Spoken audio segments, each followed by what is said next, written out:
G'day Tiger fans and welcome to Talking Tigers, Richmond's live official podcast. Well, the home and away season is done and dusted. Can you believe that? And after 23 rounds, 15 wins, 7 losses and a bye, the Tigers have finished third and got the double chance. How good is that? But the real stuff starts now via the Cats next Friday night at the MCG. I've got a feeling there's going to be about 90,000 there. Cannot wait for that one. On today's show, we have a very special guest, probably the most important guest we've ever had on this podcast, Talking Tigers. We're even getting a little bit of credibility with this, I think. President Peggy O'Neill is going to join us, boys. Can't wait to have a chat to Peggy. What a great job she is doing. Also on the show, Lou will come in. He's going to talk about Saturday's big elimination final in the VFL. We take on Collingwood down at Port Melbourne, I think it is, Tone. That's right, Port Melbourne. Chief Watch will be back today. Some startling stuff happening there with the Chief. You're not going to believe it. Spirit of 67. I hope you've done some homework today, Tone, because Peggy will be listening in. Plenty of homework. Hanging around, and Peggy will be hanging around for your gags. Extra special ones today for her. I think she likes your gags, Peggy. All right, let's get into it, boys. How are we? Well, if you're not a true Tiger, if you're not up and about, JB. Oh, I am. Yes, I know. Exciting times. We're just taking it one double chance at a time. Yes. Well, hopefully we don't have to use it. No, that's a good point. Now, I've been just busting to play that song for weeks, but I was told, no, we've got to keep the lid on it until it was till we knew we were definitely, and even when we knew we were going to, we said, no, let's wait till it's Earth, Wind and Fire with September. That is a great song. That is an all-time great song. I'm pretty sure you played it the other 3 years. Doesn't matter. We'll keep playing it every year that we play finals. Very good. Get involved with the show. JB's got his laptop open there. Hashtag Talking Tigers. Tweet us in while we're on here live at the moment. Try and stump Greeners. We haven't given a T-shirt away for a while. Johnny P's over there. He hasn't even got his on, which is the first time ever. Must have chucked it in the wash, Johnny. Stump Greeners. Send one in and get involved there. I just want to quickly off the top. Yep. I've got to clean something up from last week. Right. Griggy came in. Oh, yeah. Remember Griggy told us that story? He was very good. Remember Griggy told us the story about Grimesy? It was a great story. Driving through Eltham. Trying to impress his girlfriend. Trying to impress his girlfriend. People flashing their lights at him and Grimesy waving, just saying, look, I'm big around here. Everyone knows me. When I drive past, they flash. Well, I got a little email who just came through to my personal email account from a Sarah G. Yeah. Just saying that, don't worry, it wasn't Grimesy. It was not Grimesy doing that. It was, in fact, our man, TT's own Sean Grigg, driving through Ballarat, his hometown. After he just met his wife, Sarah going out with her. So I'm thinking, so Griggy has thrown Grimesy under. It was really him in Ballarat, his hometown, this is extraordinary. Flashing his lights. Well, when he comes on next, we have to grill him about that. That's extraordinary. So that's a disgrace, Goodness isn't it? me, it certainly is. So the double chance, that was big. It is big. Big game on Sunday, obviously, to clinch that. It is, and as you said, hopefully you'd win and you don't need to use it. But I guess after 3 elimination finals in a row, it is nice to have that chance to play at least 2 finals, hopefully more, and secure it. And they did it well, didn't they? Some convincing wins to finish off the year. No, there's no doubt about that. Just some, really impressive. Just we're able to kick some big scores in the last couple of weeks of the season too, which was really pleasing. And of course, with big Towner doing the job, 11 goals in 2 weeks is just an extraordinary result, isn't it? Yeah, and if nothing else, there was a lot of pressure going into those games as a regular game of football, but because we were playing on the Sunday both weekends, you knew what we had to do, and went into the last Sunday's game in 6th position, and it could have been 3rd, it could have been 6th. Yeah, so it was good to get the job done. And the convincing wins gave the percentage, which in the end got us. Yeah, that's true. Very, very true. Yeah. So it was a good effort. Hey, boys, I just want to know one thing. End of the home and away. What's been the highlight for you guys through the year? We've got a lot of work to do, and we want to play. Deep into September, but what did you like about the home and away season to get us into the final? We'll just actually mention it. I think with all the pressure on coming into round 23, having to win to secure a double chance, I just thought the way we responded, I just thought we put the game away really early, and then when they threatened in the 3rd quarter, they got within 4, I think, and we just pulled away again in the last quarter. So I just thought the mature, professional way that we approached that and got the double chance, to me that was a highlight of how far we've come. Yeah, well, it's hard to go past that. For me, it was after the the 4 close losses we had, and then the big build up to Dreamtime and getting that win. So we were 5-4 at this stage. We just beaten Essendon, so I think we were 6-4, but weren't massively convincing against Essendon, who have proven over the season that they're a pretty good team. But going into the North Melbourne game, who we hadn't beaten aside from the round 23 game in 2015 for such a long time, good point. Just to do the job against them professionally at their home deck, excuse me, going into the bye. Thought that gave us... That was really important. It was a really important win. Yeah, I liked in that start of the season when we had the 5 straight wins. I think that sets your season up. Yep. I mean, it's pretty... You probably don't miss the finals if you go 5-0. So it sets your year up. It gives you that buffer. But the win I liked in that stretch that made me happy was that Melbourne game. It was massive. They were all over us early in that game. And Anzac Eve. Anzac Eve, the big crowd there. It was a great spectacle. But I actually was at the game as a supporter with a mate. And we left at 3/4 time because I had to get home, right, for some other stuff. Right. And, something else on. Yeah, right. But I left and I thought, gee, can we win, you know? Can we get up? We're about 20 points down, weren't we? 4 goals down, And got home, walked in the door, and we were level. And kicked the last couple. I thought that was a big win. Yeah, it was. That was a really big win. I really enjoyed that night. But there's been numerous highlights. And you could mount an argument that we have been the most consistent team in the comp over the home and away season. I know it's a whole new ball game now in the finals, but we've had probably 2 really bad performances for the entire season. Out of 22 games, 2 probably ones that you don't want to lose. remember. And even then... It's pretty... Well, no one's won more games than we did. No, that's true. No. And if you look back to the last 2... 2013, 2015, we still had 15 wins. Yeah. So for this year, for us to finish 3rd, the consistency over the course of the season was massive, I think. Well, the other good thing is that I was dreading getting to the end of the season and then people saying, oh, those narrow losses cost the team so dearly. Well, you could say, we might have finished on top, but really, it hasn't really cost us, has it? To No. Like people said, it could well have done. No, the brand of footy over the whole year. I think out of 22 games, we were there right until the end in every other game. No, very consistent. Very consistent. I'll tell you who has been consistent. Your boy. You love this. I went very early. In fact, I went really early in the season with it, didn't I? Every week, we get, ideas. Send us an email with your ideas. And every week you have Dusty Brownlow watch. So take it away. Where have you got him at now? Another 3 votes. I've got him breaking the all-time record, I think, which I think Paddy Dangerfield set last year with 35. Yep. Yeah. I've got him. I reckon he could crack the 40-vote barrier. Do you think he'll...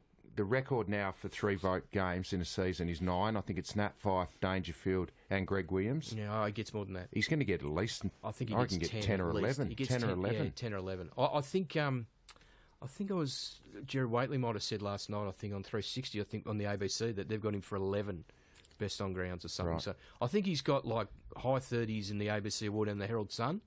Well, he won every award. He won the 3RW. Yeah, we don't know about the coaches' votes yet, but I'd be pretty surprised if he hadn't won that. Yeah.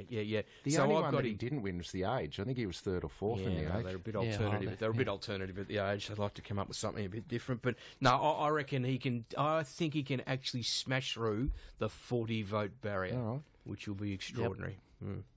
Now, also, I mentioned briefly before about a late charge. A late charge for the Coleman. Only a few more weeks, he might have got it. But Jacob Townsend, I mean, he's been a revelation, hasn't he? I couldn't. I'm not saying I couldn't believe it, but to kick 6, I would have thought, come in the next week and kick a couple. Yeah. As soon as I looked down, I thought, he's got the job on Jake Carlisle here. Great intercept player. Big Jake, and he just did it beautifully again. Yeah, well, this highlights how efficient he's been. So he's had 19 kicks, and he's kicked 11-1 from 19 kicks in 2 games. And that's a fair efficiency rate, isn't it? Absolutely. Best goals per game average in the comp. Yep. Yeah. 5.5 goals a game. But he spoke on radio after the game, and he said he hasn't been a great kick. He's just he's worked pretty hard on. He's certainly put some extra hours in after training and everything, and he didn't look like missing now. And he actually allowed for the breeze there too, and they were just curling in. And those set shots were anyway very good. Yeah, hopefully he keeps it going. What about the Tiger Army boys over the weekend? Just extraordinary. Just shy of 70,000 turned up for the game against St Kilda, ranking us number 1 for total attendance, number 1 for home crowds. Oh, yeah. It's a magnificent achievement, isn't it? We've got to thank all the Richmond supporters out there. Absolutely. I think it's broke through the million again. 1,024,000 million crowd for the I think the 4th time. Oh, okay. I think the 4th time in the club for home and away. Yep. How many of those 73,000 members listen to Talking Tigers?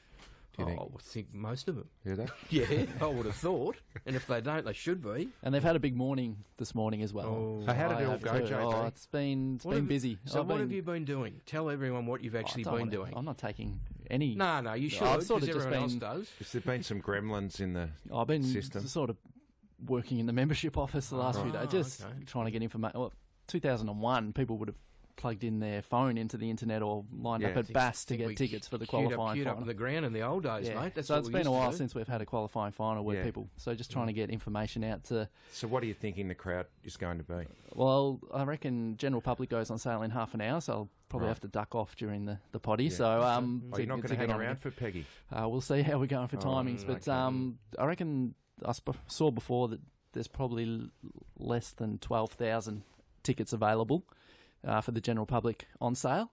That happens at 2 p.m, so I reckon it'll sell out today. Right. So that'll mean the MCC show rate will have a bearing on it. But 90 I reckon north of 93, 95 even. Yeah. Wouldn't fit them into Simmons Stadium, would we? Hey, would we? No. Quite. I can't believe they thought that was anyway, going to happen. That's Geelong actually didn't think that was going to happen. Well, yeah. Well, the thing about that is that they Geelong... actually didn't, mate. If you're going to have a rule, though, if you finish top two, you get home finals, they should get the game. Yeah, but they play some home games at the MCG as well against the big sides. And the other thing with that is that Eddie had... No, they do play some at the G as well. They play Hawthorn at the G. Yeah, and it's the grand final destination. It's not like they don't play well at the G. They know play well. They know how to win at the MCG. Those days, Richmond does not have a home ground advantage at the G. We play well there, but most good teams play well there. So it's not really... Can I ask you one thing too before we move on? Yeah. Just want to ask you about one player who's into the season. You spoke about one last week, and Nick Floston. He's into the season. How good it's been. But Dion Prestia has really gathered some momentum coming to the business end of the season. Yeah, he has. I thought he was really good again on the weekend, particularly in the first half when they set up the win. I thought Dion and Dusty were the prime movers through the midfield, and his form is on the right curve at the right time, isn't it? And I don't know how much training he did over the summer. I only listen to what people say around the club. I don't watch training every day, but he was limited, and that hurts. But I think now he's got the run in his leg and some continuity into his body, and he just looks really tidy with the ball now. Sharp. His ball use is really good.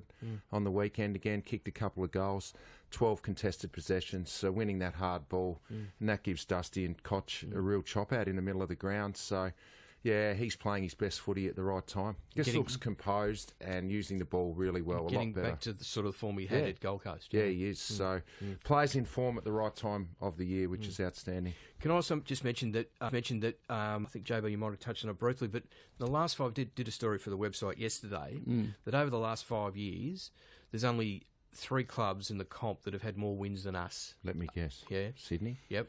Hawthorn? Yep. Geelong. Correct. They're the only 3 teams in the comp that have had more wins than us. So we're equal 4th with Adelaide for the number of wins that we've had in the last 4 years. So obviously we had a bad season last year with only 8 wins. But so we've been very consistent. We've been giving ourselves a shot at it, but obviously a better shot this year getting the double chance. Need to win one in September. Of course we do. Of course we do. Yeah. Hey, you want to mention something, Tone, because you worked with this man. Just a really sad time to wake up on Saturday morning to hear the news that Drew Morford had passed, and just incredibly sad. Just a larger than life figure, and you knew him, well too. I mean, he was such a larger than life figure, and everyone remembers him from the Winners years ago, and then commentating on Seven. Also, just his cricket commentary had just such a distinctive voice. Just a ripping bloke. It's just very sad. Yeah, and you see him at the footy, in the press box. He retired at the end of last year, but whenever you saw Drew, he was up and about and happy. And love life. And people who know him well said he enjoyed it as much as anyone. At least very, he was very watching sad. the footy, having a glass of red. Glass of red, So rest in peace to the great Drew Morford. You've got mail. Hey, JB.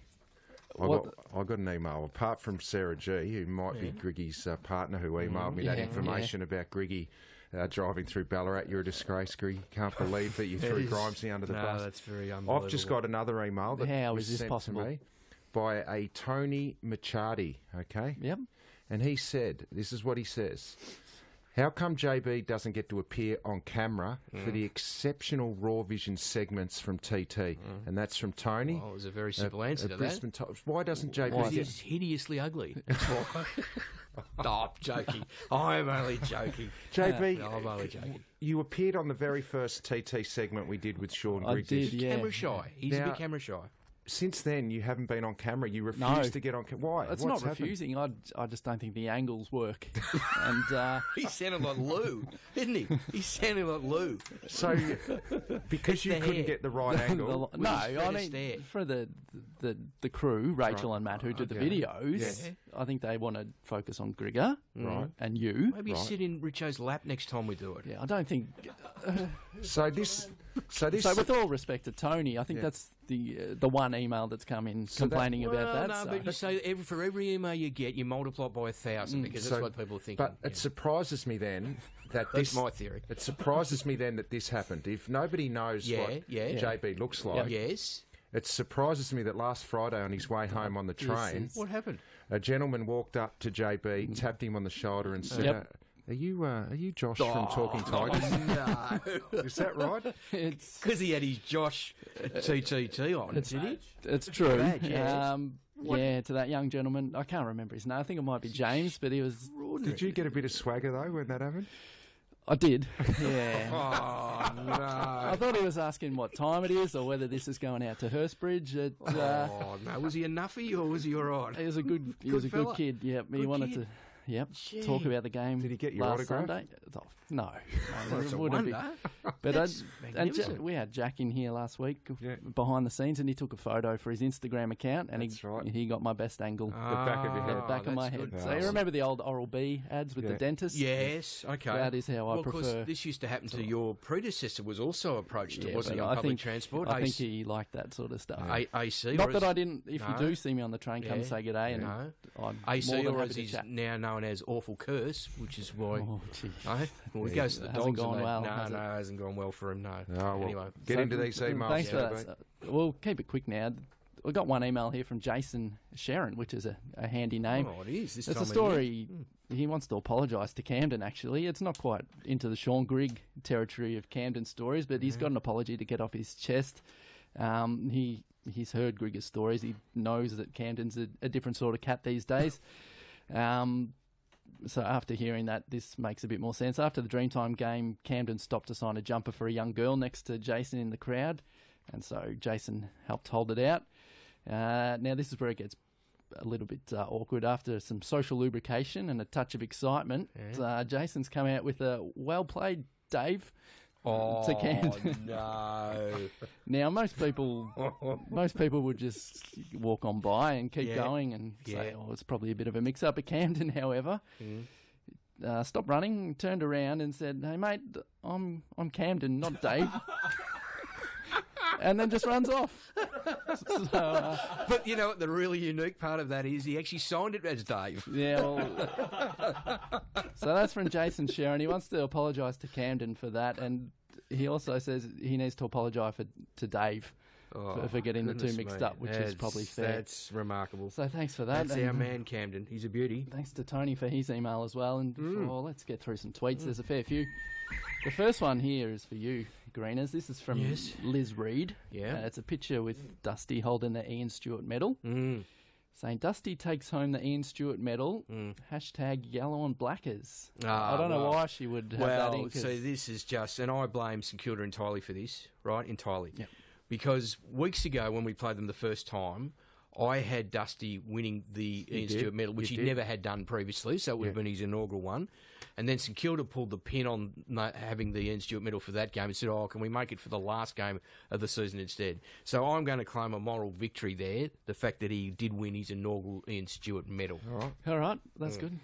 She's spot on the money. No, with it's a different game, mate, so you it's can't not a claim different that. game. Anyway. Shout out to Bretley Wilford, who's listening. Well, the result was a bit different, thankfully. Yeah. Anyway. Bretley's tuning in from Bangkok today and wants to Be give Blair. nice and steamy there. Yeah, wants to give Blair and the recruiting team a shout out for their work they've done. It's a fair point because this time 12 months ago they were copping a fair bit of flack, so it's only right that they get some kudos now. No, but Sam McClure, to his credit, Sam actually mentioned that on Talking Footy last night. You're happy to give Richmond a whack for recruiting. I missed that. So, yeah. Me too. Yep. Just Benson and her dad are coming over for the final. They got their tickets and flights sorted. Tiger Lynn wants to say how good it is to see the AFL side and the VFL side in finals. We'll get right into that with Lou. Champing at the bit, or is it chomping when it comes to Lou? Here's one for you, Richo. Sorry. He's doing some good work. He's doing some very good work. Hasn't been much sleep. This one's for you, Richo. A few people want to talk about the All-Australian squad. Right. Oh, what are you very doing, happy, you blokes? Yeah. You didn't even have Cochin in there. Well, gee, it's not. What are you doing? It's a thankless job, is what it is. Seriously. Don't start the excuses now. Well, mate, come on, mate. Look at the season he's had. You can't have everyone in there. And Cochin and Trent had a great year, and his name was clearly discussed. I hope you were pushing his name. You can't have 25 midfielders in the All-Australian team. Okay. So apologies to Koch. No luck for sure. Dave either. Yeah, well Dave done. was the next one. Yeah, well done to Dusty and Rance who made the team. For sure. Every supporter, they made the team. Squad, You're revealing the squad. that. I'd say. Jeez, I thought, hang on. Well, you know it. The squad's out. The team doesn't get announced till tomorrow, and it hasn't. Surely they're in the team. Well, you'd think so. You would think so. No, but seriously, on a serious note, there's 18 teams, and everybody thinks that they're 4 or 5 players from their team. How did you get 8 from Adelaide? So are they 4 times better than Geelong or us? Are they? Move on, Jacob. Dear. Well, speaking of Koch, Manfred reckons he's up for a big challenge Manfred. with Scotty Selwood in the final. He'll be tagging him. He will, though. I reckon everyone else might step up as well. We've got a Stump Greeners here from NJ Kenobi.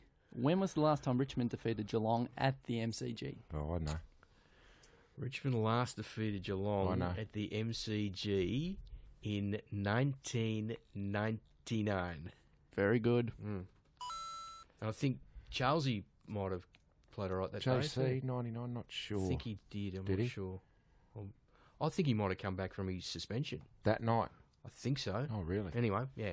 All right. The last 6. one. Oh, so you remember it beautifully. I do. You kicked a 6'5". lazy 6'5". Yeah, A couple, Momo Tastic and Ando want to know if Caddy will be right. We think he will. And we expect so.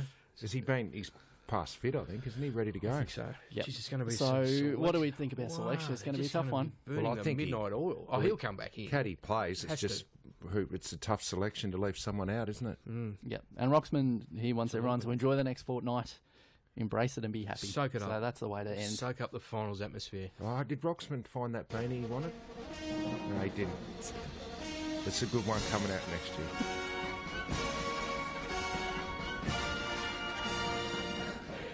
This man, if anyone could get Roxman the beanie, it'd be this man. Wow. Seriously.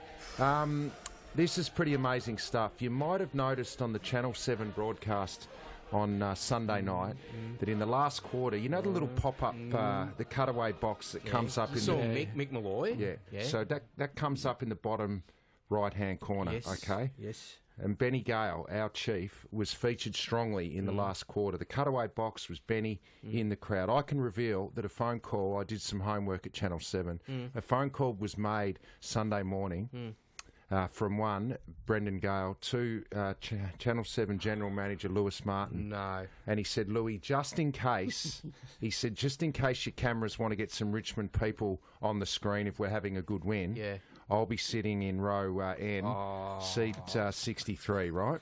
N63. Right, N63, Brendan Gale. Louis goes, that's great, Benny, we'll see what we can do. Well, anyway, Louis' message has got through to the director, and yes, Brendan was featuring strongly on the cutaway box. He was. Okay? Yeah. On the cutaway box. Now, Brendan knew that this was going to occur. Right. So he had already IQ'd Foxtel. Right? He had already IQ'd it. So when he got home Sunday night, the chief, he watched the broadcast, and he was pretty happy with his cutaway box, and he was getting plenty of airtime until he noticed that Mick Malloy was just getting a little bit more time. Oh, no. So he was filthy. He was filthy at Lewis Martin for having Mick Malloy in a cutaway box. But Mick is a Channel 7 he is. Celebrity. But then he was also filthy that Mick was in his own private corporate box, and Benny didn't get an invite. Gee. He was absolutely ropeable. But can you believe he IQs it and go home? I would have thought the fact that we'd won and secured the double chance would have been enough, but he was just still filthy on it. Yeah, Mick got airtime and Mick didn't invite him to the corporate box. Very, very disappointing. He's on open mic tonight too, well, the Chief. I've got some news on this. Yeah. Right? Well, it just normally goes for half an hour, open mic. The Chief has insisted, right, that they have to now, normally have the greatest thing on show on after that. That's got to be scrapped, right? So he's insisted that they either scrap that for the night, making an hour, or he has a two-parter tonight and next week. Is that right? Mm. There you go.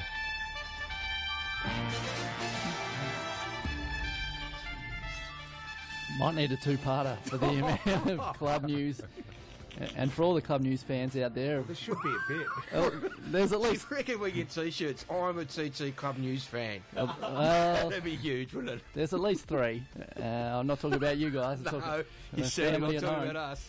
Well, there should be a bit of news this week. Yeah, well, the place to keep going if you want club news 24/7 is richmondfc.com.au/finals. That'll get all your up-to-date finals info. Including the way to enter. We're offering the chance to win the ultimate game day experience in week 1 of the finals, which is our game next Friday night against Geelong. This is all thanks to Puma. One lucky fan will win return flights for 2 nights accommodation, 2 tickets to the official Richmond function, and 2 reserved seats at the game, a Puma merchandise pack, and $200 gift voucher at the Tigerland Superstore. So you can enter via the aforementioned website, which is /finals. Competition closes at 9 a.m. Monday, September 4, so get involved with that. If you're not lucky enough to win, but you still want to get involved in the Superstore, and I know you love a Superstore update, Greeners. I do. What's going out like hotcakes at the moment? Well, all you have to look at is Richo's jumper. That's fantastic. Eat them alive. Well, we'll get that on the video that awesome. I won't feature in, but...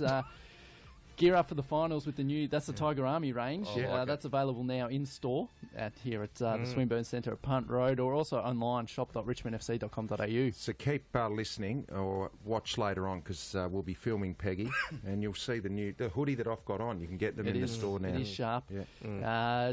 Another thing, whether you're looking for a casual cocktail function or formal dining, or the official Richmond Club function for the qualifying final against Geelong, check out the corporate hospitality options via richmondcorporate.com.au. There's even a Brownlow night function being held at the club. Right? So if you're interested in that again is richmondcorporate.com.au. And finally, the Richmond VFL elimination final against Collingwood. Well, don't cut into loose stuff. I won't. No.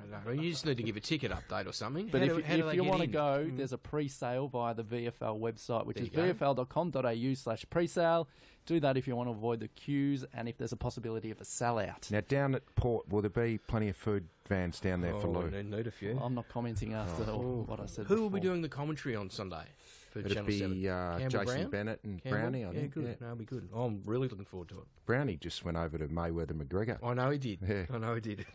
He would have cut Vegas up. Yeah. Brownie. Would he ever? Yeah.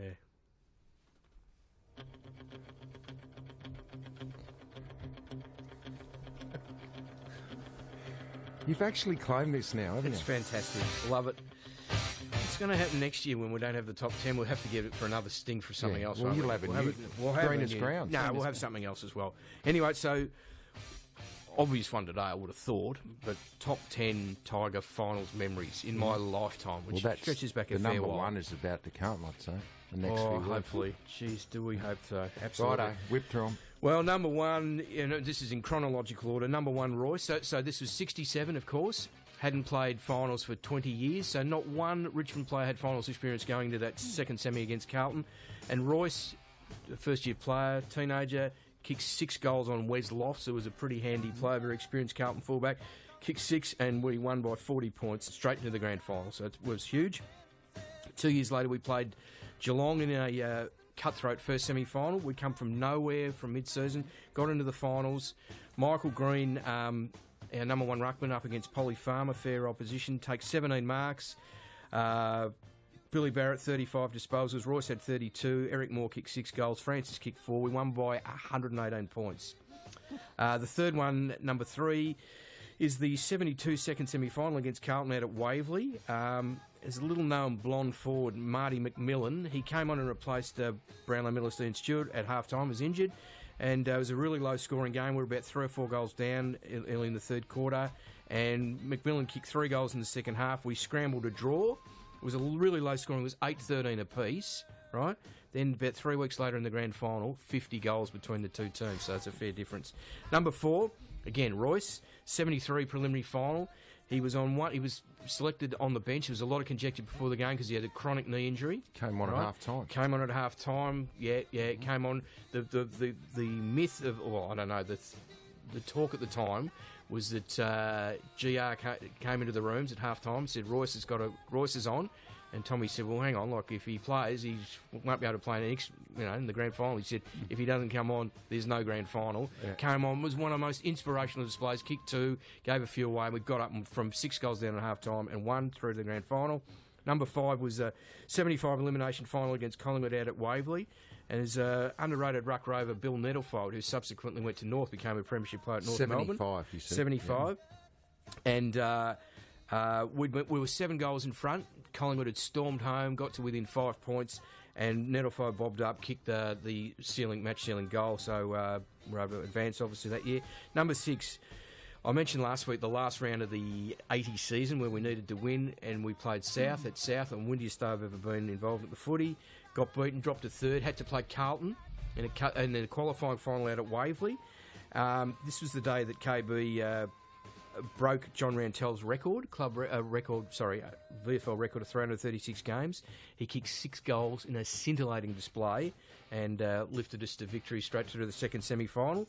So then played in the second semi, a week later, played Geelong.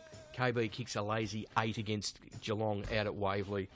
Ran riot that day and got us through to the grand final. Number 8 is our Mosquito Fleet. This is in the 82 second semi against Carlton. The Mosquito Fleet, so we talk about our Mosquito Fleet. So Waitman, Rawlings, Wiley, Rains, Rioli and Bartlett, right, along with David Cloak, who was captain back then, kicked 5. How didn't we win that flag? Hey, I know how we didn't. Anyway, we won the second semi by 23 and unfortunately lost the granny to them. Then, of course, in 1995, of course, was the semi-final cutthroat against Essendon. Unfortunately, you weren't out there because you'd done your knee. And Nider's brilliance. He kept us in the game in the first half. We kicked a couple of unbelievable goals. That running goal with about 4 bounces. Saw him down in Geelong. Is that right? Night. Yeah, okay. It's going well, Nider. So we were 6 goals down early in the third quarter, and then we just staged this incredible comeback. When Nashi's kicked that goal at the punt road end, and the crowds just erupted. Anyway, we end up winning by, and Scotty Turner. He knocked it and bowled out a couple of plays, bowled out O'Donnell and Grenville, and kicked a couple when he went forward, and we got up and won the game. That's the day Justin Murphy wore Tiggy Tiger's head before the game. Right, he did. Went down well. Yeah, went down well with Swooper, didn't it? Yeah. And then number 10, our great man here, our good friend Matthew Richardson, involved in this one. The tight last quarter of a very low-scoring cutthroat semi-final against Carlton at the G in 2001. You broke away from. I watched this again last night on YouTube. You broke away from your opponent Simon Beaumont. In one possession, this is late in the game, it was really tight, handballed over the top to Rory Hilton, who ran in and kicked a match-sealing goal for the Tigers. And that was our last finals win, and let's hope that's going to change. That was our last finals win. Let's hope that changes in the next few weeks. Yeah. Good stuff, Tone. Some good memories there. Good. Hey, let's hope we create a few more in the next few weeks. Yep. Hey, before we get into the votes, we've already had a fair chat about the game on the weekend, but let's hear from Dimmer and just get his thoughts on Sunday's win against the Saints. Yeah, very proud. They started off really well. They worked hard, paid the price really in their preparation and the way. Become really process driven and systematic in the way they play. And yeah, really proud. It was a tough game, obviously, against the Saints, who possibly playing for a final spot and a champion of the game, retiring as well. So it was always going to be a tough ask. And I thought the boys handled themselves well, started well, which was really pleasing. Still got some theories of our game that are a little bit frustrating at times, but some of that was due to the Saints' good play as well. And yeah, so really happy though to have earned the double chance, which is great. We should mention that too. I know we did last week with Nick Rewalt's retirement and all the other retirees over the weekend, and we paid tribute to them. But it was a really nice touch, obviously, with Jack also carrying Nick off the ground. Yeah, lifting him off. There were people that were criticising that. No. Why? People who have to. People who have to criticise things, criticise the fact that a player from an opposition was chairing. Give us a spell. Was he cousin? I mean, I'm telling family. you, I've heard people criticise it. So a late rant, if you were one of them people that criticised that, yeah, fair dinkum, that is ridiculous. No, absurd. Give it a rest. What about some votes then, Tone? Well, I gave 3 to Dusty for all the reasons that we mentioned. Just another dominant display. How was that banana goal on the run that he kicked too? When that, I think we were 24 points, 25 points up when he did that. Yeah, and then the next passage of play, he just said, "I'm putting my head down here, and I'm going to." He was magnificent. I gave 2 to the man that's been very unfairly overlooked by the All-Australian Selection Committee, and Trent Cotchin. I thought he was just inspirational. No, that's not your fault. I know that's not your fault. There's a committee of 7 or 8 people. Yeah, it'd be. Right. Is Djakovic still on there? Yeah, probably be him that wouldn't push up for him. No, anyway, a good man. No, of course he is. And I gave 1 to...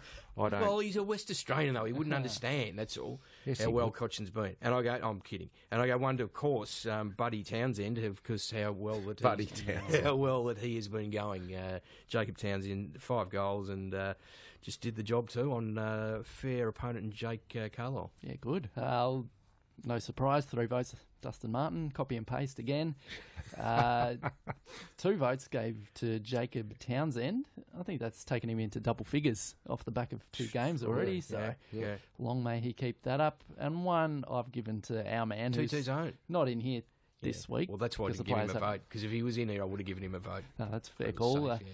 1 vote to Sean Grigg, only the second time in his career that he's kicked 3 goals, so it was good to see. Gave 1 away to Butler at the end too, didn't he? Could have kicked that goal. I gave 3 to Dusty, superstar. I gave 2 to TT's own Sean Grigg, although if I had received that email a bit earlier, you would have taken votes off him. I would have actually deducted votes. Because Griggy threw Grimesy under the biggest bus you've ever seen when it was really him in Ballarat driving around flashing lights and waving to people. No, you Griggy, disappointing from you. You're better than that. You're better than that. You know, I don't know. 2 to Grigg, 1 to Brandon Ellis. I very stiff is Townsend and Cotchin, but I just thought Brandon's been very good, hasn't he? I just thought we've probably been overlooked a bit for votes recently, but he had 30 touches and just gives you all that run and carry. Yeah. Now, we're keeping this in camera like the coaches' votes, and we're not saying who's won or... No, well... Oh, we are. We should have a drum roll. No, we're playing finals. Keeps going. Oh, it keeps going. Of course it does. But it's like the BNF. If you want to know who's winning, Dustin is on 118 votes now. Now, is this the most votes by any player at the end of the home and away season? And is this the greatest margin between first and second? Yes and yes. At the end of the home and away? Yes. But we've still got the finals to go? Yes. I just wanted to clarify. We've still got 3 finals to play. Still got 3 finals to play. Okay, so of course. So Koch could get a perfect 9 for 3 weeks and really reduce that margin. He's on 51. Would he then get in the All-Australian squad if he did? You'd have to ask Glenn Djakovic. Would he know who he was? He would, and Jacko's a great man. 43, Alex Rance. 30, Sean Grigg, and 27, Kane Lambert. So Griggy's moved up above Kane with that game. He's in 4th place, Griggy. Okay. Should be about 10th after his work in Ballarat. Extraordinary. Racing. Flashing in Ballarat. It's just not on. No way. No way. Go on. Yellow and black. Oh, well, I've done well. And then because I was thrown under the bus by St Kilda, I went with Kane Lambert. It was pretty good again, but he didn't win the Ian Stewart medal. So. Okay. No. And of course, we'll have our yellow and black bookers for the. I want to wait. Yeah. We need a week to, to analyse. We do. I need a week to try and come up with a winner. Well, me too. Last week I went Trent Cotchin to get 30 touches or more to tune up for the final. I don't think he did, but he was pretty good. What more do you have to do, really, to get into an All-Australian squad? But anyway. Get 30 touches, but he didn't, so that's wrong, and we need to get it right next week. He was very good. Okay, I had Jack to kick 5 goals. But he didn't. 3? He kicked 3 and played pretty well, but didn't kick 5. But that's all right. That's the yellow and black. We have a crack. That's it. You know, he's kicked 50 now for 7 of the last 8 seasons. And I reckon the only man who's done it more is Buddy. Yep. So it shows you how consistent Jack is. Yep. Hey, that's the yellow and blackers. We'll have them next week.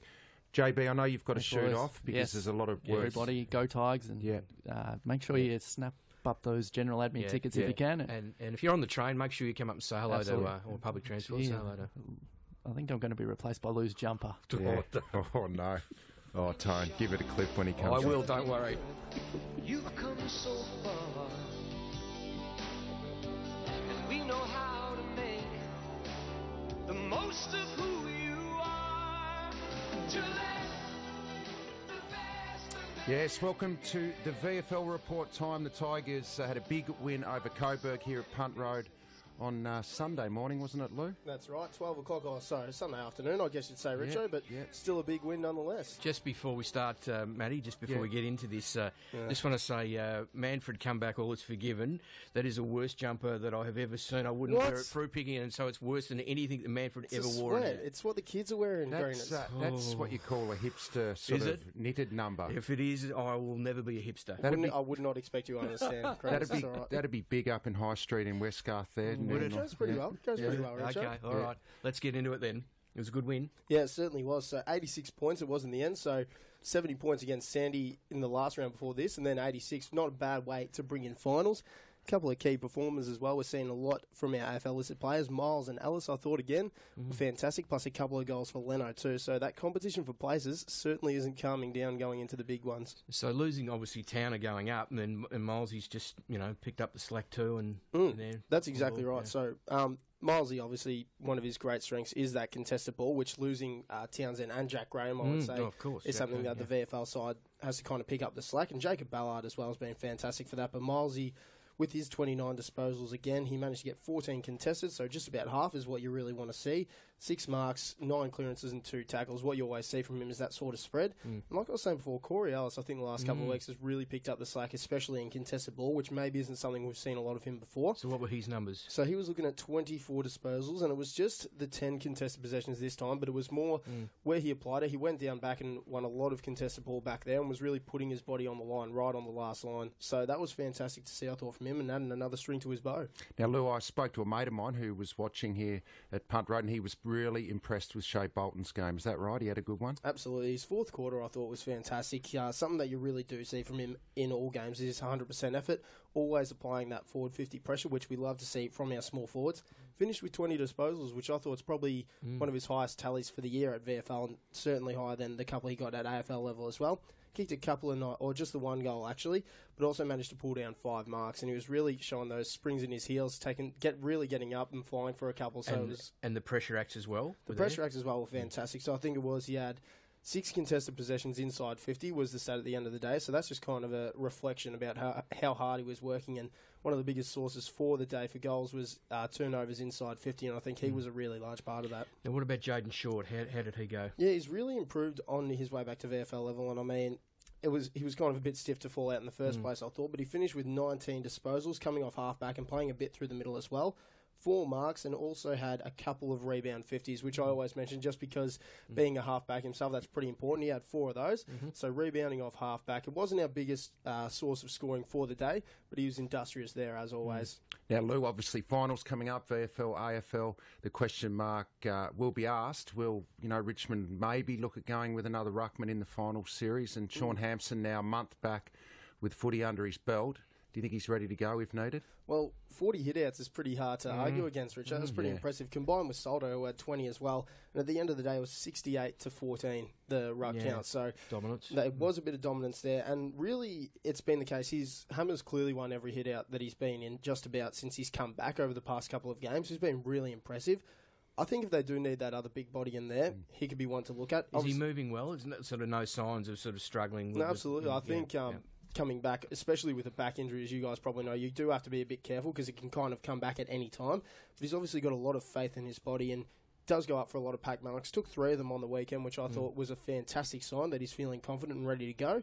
So, yeah, as you say, if the need does come for that extra tool, he's going to be right in there for selection. Yeah. Did Reece Conker play? Yes, he certainly did. How did he go? Yeah, it wasn't too bad. Played mostly down back, which if you look at the score sheet after the first quarter, it didn't really spend a whole lot of time back there after Coburg went and kicked about 1-7 in the first quarter there. But provided some really solid rebound and was winning a fair bit of contested ball as well. He had 8 of his 16 rather it was, so 50% of his contested ball, which is fantastic to see from him.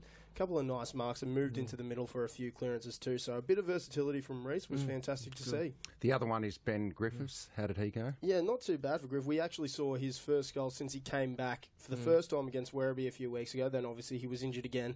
Now he's came back, but he finished with 2, both in the third quarter. It was fantastic to see a couple of the boys get around him there. Yeah. But it was what really stuck out to me was in the fourth quarter there when he was still running for every ball, still contesting it, applying the pressure like he was a part of the small forward crew. It was fantastic. He was on hands and knees trying to get a few balls from the bottom of the packet a few times. So that was great to see from him. And yeah, you never know. If he keeps putting faith in his body, keeps scoring well and marking well, you never know. He might be in there as well. Now, another one of my boys who I'll earmark, because it probably won't be for your boys this year. Yeah. Good. But I reckon keep an eye on this kid for next year. Callum Moore, how did he go? Yeah, that's right. He is your man. You've claimed him, have you, Tony? I haven't heard you claim him. No, I've claimed him before. There was a couple of times earlier in the year, and then he went missing. I think he had a bit of an injury. No, Cal, not you. Not me. I didn't lose faith in him. No, you did not lose faith. But unfortunately, it was just a little bit quieter for Cal, but still showed plenty of great signs. I think he really takes a lot of people off guard with how quick he is. He's a big fella and he flies for a lot of great marks, and that's one of his great strengths. But his pace off the mark really catches a lot of defenders off guard. So he finished with his 13 disposals, 2 marks and a couple of tackles and the solitary goal as well. So it's good to see him get on the score sheet. Maybe not something he's done as well over the past couple of weeks. But as you say, Greeners, I reckon keep an eye on him for next year because he's showing fantastic signs at VFL level. Yep. Now, one other young player too that's played a bit of senior footy this year, Connor Menadue. How did he go? Connor Menadue was the emergency. He held over. That's right. He was held over. No, that's right. So unfortunately, we did not get to see him this week, Greeners. Sorry. Good to see you know what happened. Go to VFL level there, Tony. Okay, finals time. Elimination final down at North Port Oval, Saturday afternoon. That's exactly right. Against Collingwood. Big game, Lou. Big game. Live on 7? Live on 7, that's exactly right. And from what I can gauge from a few of the Tigers in the Twitterverse at the moment, going to be quite a few people down there. So it'll be a terrific atmosphere. 2:40 is the time of the opening bounce against Collingwood. Get down there. No AFL on this week. So huge. In the absence of that, come down and watch Traditional the boys. rivals too. Traditional rivals indeed. So we'll have to see how we go. Lou, magnificent stuff. Terrific job all year. The big stuff starts now. I expect that you will lift for finals as well. And not wear that jumper. No, I don't mind it. It's all right. Hey, one other thing just before we let Lou go. He broke a world record on the weekend. Is that right? I did not. He did. Right? Do you know what it's for? No. He inhaled a bucket of chips quicker than any man has ever inhaled a bucket of chips. That's great. Look, I was saying to Richo before, I was commentating on the weekend. You don't get a lot of time. We didn't bring that up. You don't get a lot of time to get out and grab something to eat, which is something I would have thought Richo would have sympathised with. I had to quickly get out there and get something down the gullet. How did you cope in the conditions, all right? Oh, not my best, but we'll keep working on it. There wasn't one tooth mark on any chip. So many faces, it's plain to see.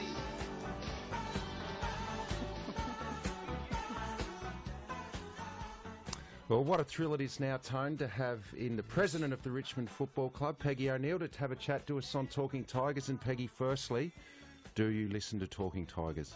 I do. It's my regular listening experience every week. I'm waiting for some good gags to really set off the tone for the rest of the week. Do you actually like Tone's gags? I do. Yeah. I do. Some of them I just have to. They're so bad they're funny. Yeah, they are. And some are just funny on their own, but some are incredibly bad, but I like them anyway. Well, let's hope I don't disappoint today anyway. But Peggy, just what's your feeling right now? I mean, compared to this time 12 months ago, it's just an incredible difference, isn't it? Well, it is. Winning makes everybody happy. And I think that we always knew this was in us, and we just needed to push ahead with what we were doing. And of course, the guys have done a great job this year. The whole club's been behind getting us to where we all want to be, which is winning premierships. And this is the first step. And being in the top 4 gives us a really good chance to keep pushing forward. But we'll take Geelong and we'll go from there. Yeah, we're obviously not getting ahead of ourselves. Good to make the double chance in the top 4. But you must be really proud of your leadership and Brendan Gale and everyone around the place this time last year, because there was a lot of heat from the outside putting pressure on the club, and to really stand strong and support Damien Hardwick. You must be proud 12 months later. I know we still want to win finals, but, you know, we've got a double chance. Yeah, like you say, it was outside, and inside the club we knew what we wanted to do, and we just kept pressing forward. And we've been saying in recent days, you know, a united club's a powerful thing. And I think it shows when everybody's pulling in the same direction and you have faith in the course you've set. You stand behind it, and that's where we were, and that's where the board was, and all of management, and we're starting to see some of the rewards for that, I hope. And I just love the excitement that this brings to our fans and our members, and we ought to just have fun. Yeah, and again, the Tiger Army has just been unbelievable this year. The number one for attendance, for overall attendance, home crowds, just extraordinary. Record membership, is it? Record membership as well. Record membership again, and we have the attendance for home and away crowds now, as well as home crowds. So anyway, people turned out in great numbers last Sunday, and that put us ahead of Essendon in the home and away crowd. So. When people say that Richmond fans are fickle, I say nothing could be further from the truth. People just stick by us, and they buy memberships, and they have a great interest in the club, and that's what we need to take the next step. Did you get online this morning and get a couple of tickets? Apparently, it's pretty hard. Hard. No, it was too hard. I asked Nikki to get my ticket. Well done. Now, can we just go back just for your involvement? So you obviously come from the States. You were born, is that right, in Richmond? You were actually born in Richmond, Virginia? No, Richmond, Virginia was the big city. Okay. But I practiced law there before I came here. Yep. And so Richmond I was very familiar with, but I was not born there. Okay, but I worked there. I worked there, and then moved to Richmond, Victoria when I moved to Australia, and I still live here. Yes. So did you know anything about Aussie rules football before you landed in Richmond, Victoria? No. ESPN in the late 80s started just trying to fill up content, and they would have a game or two of the week, and I just thought, what are those guys in the white coats with doing that? You know, I wish they still had them, actually, the goal umpires. I thought they looked like butchers or something. And that's about all that I knew, and it was winter, and there was a lot of mud. And but then when I came here, I realized that was what happened in Melbourne, and everybody had a team, and so I moved to Richmond and saved our skins. So is that how it started? Sorry, that's it. And Save Our Skins. Neville Crowe was starting that, and I thought, well, I'll get behind my community team, and that was it, 1991. So how long before you actually thought, gee, I'm passionate about this, it's in my blood? First game I went to see live. Really? Yeah. Can you remember who that was? We played against Melbourne, and it was April. The Southern Stand had just opened, the arena Southern Stand. It was a beautiful April afternoon. We played against Melbourne, and we lost. But I thought, what fun is this? I'd listened to it a bit on the radio, but I hadn't been in person.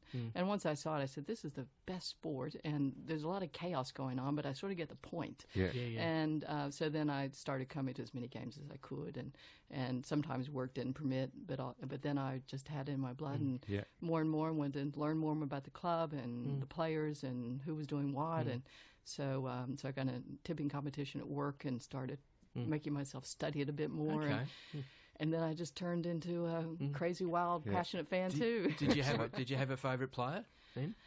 Apart from Matthew, of course. Well, Matthew's here, of course. Thanks, apart from that, Well, the first player I sponsored was Ray Hall. Oh, yeah. Big razor. And I knew Wayne Campbell really well because I found out there were these banquet auctions, and you can buy dinner with the captain and coach. So Danny and Wayne and I went out a few times. Okay.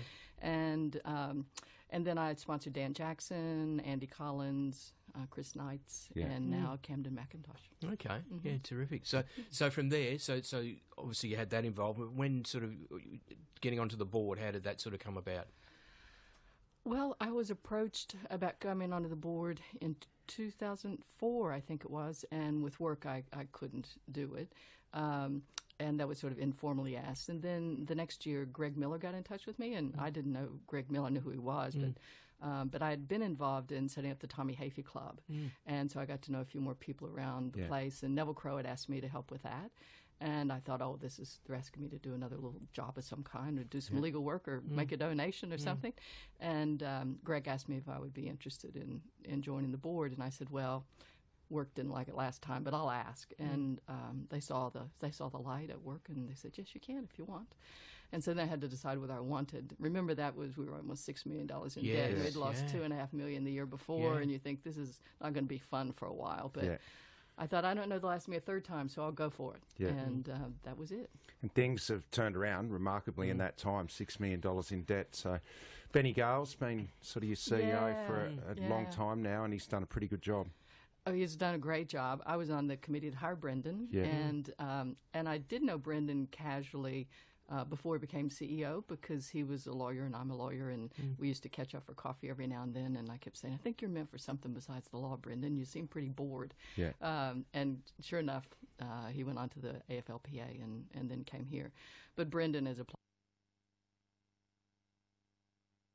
applied himself with the way that people who love this club really want it to succeed, and it hasn't been easy, and there have been some tough decisions along the way, but he has really thrown himself with every energy and all the goodwill that we love to see from our Tiger faithful.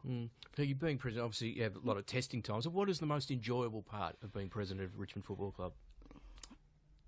The most enjoyable part is making life members. That is just a thrill to see people achieve that award after all they've given to the club. These are usually the long-serving people who have done so much, and so that just is happy. It's just a wonderful time.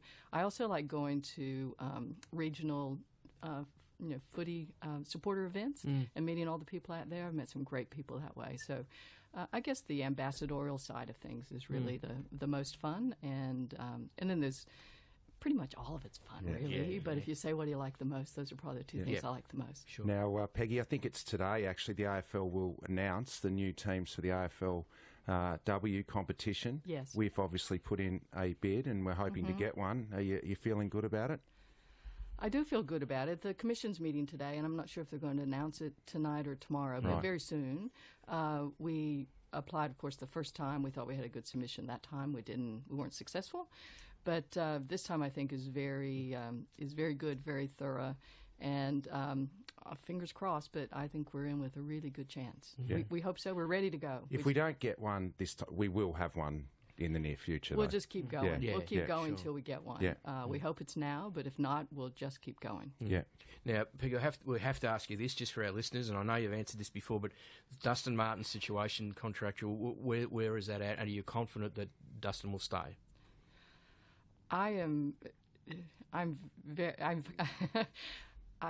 can't say that I'm absolutely confident, but all indications are that he's happy here, that he's going to stay, and of course we'll know that very soon as well. He's given us no indication. He's playing wonderfully. That's amazing. And, incredible. And he must feel the love and support and care that all the fans have for him, and how special he is to us, not just because he's a good player, because he's a good guy too. Yeah. So I'd like to say that it's all signature on the line. That hasn't happened yet, but again, all the indications are he's staying right here, and we can't wait till that's all settled too. I certainly hope so. Hopefully we're watching him have a big final series. Now, plenty of highlights this year before we move on. What have you enjoyed most about the year? Have you got any we had a few seasons highlights before that myself and Tone talked about. What have been your highlights this year, Peggy? I loved beating Melbourne in the Anzac Eve match because they had really they beat us too many times. And that was such a huge stage, and our guys looked so good, winning 5 in a row to start off the season. And we've been sort of slow starting off in the past, so those first 5 games I thought set us up really well for the rest of the season. And even when there was the little dip along the way, and we were still close, and we were always in the competition. I always knew we'd come back and we'd be strong. Beating GWS in the rain was not only fun to watch, but good to beat them, especially after we got pipped at the post. Should have been beaten up there. I know. I still don't reckon that was touch, Shea Bolton. Well, that's the one I replay over and over, and I think that made us all feel just a bit, sinking in the stomach, like, oh, how did that happen? There might be too many highlights too. It's been a fair few. There've been a lot. Absolutely. And of course seeing Dustin in great form for the entire season, and the emerging players who've come through and seeing all those fast, small, young guys, and when you realize how young they are, we've got many years ahead of them. That's the thing, the growth, the potential within the group. There's enormous potential for growth within the group, which is very exciting for the years to come, no doubt. So I think I've liked the whole year. Yeah. Winning beats the hell out of losing, doesn't it? It does. No doubt about that. It certainly does. And the best part is still to come. Oh, yeah, obviously. It's exciting. Just such an exciting time. Yeah, Geelong at the MCG. I think we're all ready for that one. Yeah. And had we not been playing down at Simmons Stadium last time, I think we thought we would have been in with a chance. You didn't hear from Colin Carter, did you, asking if the game should be played down there? I I know what Colin thinks. He's told me a couple of times. So no, we haven't exchanged phone calls on that one. Beautiful. Peggy, thanks for coming and joining us today. Oh, thanks for the invitation. Really appreciate you listening over the season. I do listen. You're probably our most high-profile listener, I think. So thanks, Peggy. But keep up the good work. Well, stick around. Stick around. Yeah. You've got to give us a judgment on the gags. Yeah. Well, before we get into the gags, of course, we've got the Spirit of 67 segment where we flash back, we look back at 50 years ago, and of course that was quite eerie, really, because obviously that year we played Geelong in the grand final and broke a long-standing premiership drought. Anyway, but this time 50 years ago, of course, we had the week off, so we'd finished on top. Yeah. So we had the week off. We went straight through to the second semi, which was against Carlton. We'll talk about that next week. Yeah. So in this week off, what had happened was that it was actually the Brownlow medal this time 50 years ago, and St Kilda's Ross Smith won the Brownlow with 24 votes, from Laurie Dwyer from North with 17, and Alex Jezelenko in his first season finished third and 15. Our best vote getter that year was Dick Clay in just his second season, and he got finished equal fifth with 12 votes. I have a feeling that Dusty might get quite a few more than that this year, might break the all-time record. But triple anyway, that, I think. Yeah, now my idol Royce only got 3 votes, which is quite incredible given the great season he had. Interestingly, from the age 50 years ago today, they reported that the VFL had sent a caution by letter to Richmond for allowing runner Kevin Sheedy to take the field at Geelong in the final home and away game in a black tracksuit. Now, the permit committee read a report from umpire Blue, who spoke to Sheedy and said he was continuously on the ground throughout the day, and the compulsory uniform from runners was white trousers, so it just copped a bit of a clip for that at the time. Now, your father, Matty, Ball, Alan Richardson, said that he would have a special match practice workout with the Tigers under-19 grade team on the Sunday. He had missed several games in recent weeks because of a fractured thumb. He returned to the senior side only last Saturday for that final round, so he was going to go and have a hit out in the under-19s along with Mick Irwin and Donny Davenport. He actually did a bit of running while he was injured. Yes, he did. He did. Not only Sheeds, but I remember Dad did some running as well. Both filled in and that. Yep. Now it's just for a few events from around the world. Okay, just from 50 years ago. Any from Virginia? No, I've got. They're all from. Well, 2 of them are from the States, though. So the final episode of The Fugitive, aired in America. It was seen by an estimated 78 million viewers, the largest audience for a single episode in US TV history at that point. But it was a record that would not be broken until November 21, 1980. I know what it was. What was it? Dallas. Who shot JR? That's right. Yeah. Did you watch that, Peggy? Yeah, so that surpassed it. So that went past The Fugitive. Now, also 50 years ago this week in the States, that the former child actress Shirley Temple, who was then Shirley Temple Black, announced her candidacy for the US Congress. And I think she served there for a while too. She did. For a few years, yeah. And also from around the world, the government of East Germany 50 years ago, started the process of painting the Berlin Wall white. And the West Berlin police speculated that the purpose was to make it easier for border guards to spot people attempting to escape East Berlin at night. There you go. It's enlightening, isn't it? It's the most I've ever learnt. Is it? In your segment. Oh, very good. Well, I had to lift my game today. I had to lift my game. He's actually done some research today, Peggy, which is quite strange for you, Tone. Well, thank you. Quite an honour. Yeah. Oh, good. Okay, we'll see how we go with these. We'll go with, there's a few more here than normal. So. Don't go too No. Well, I saw an ad the other day for burial plots, and I thought to myself, this is the last thing I need.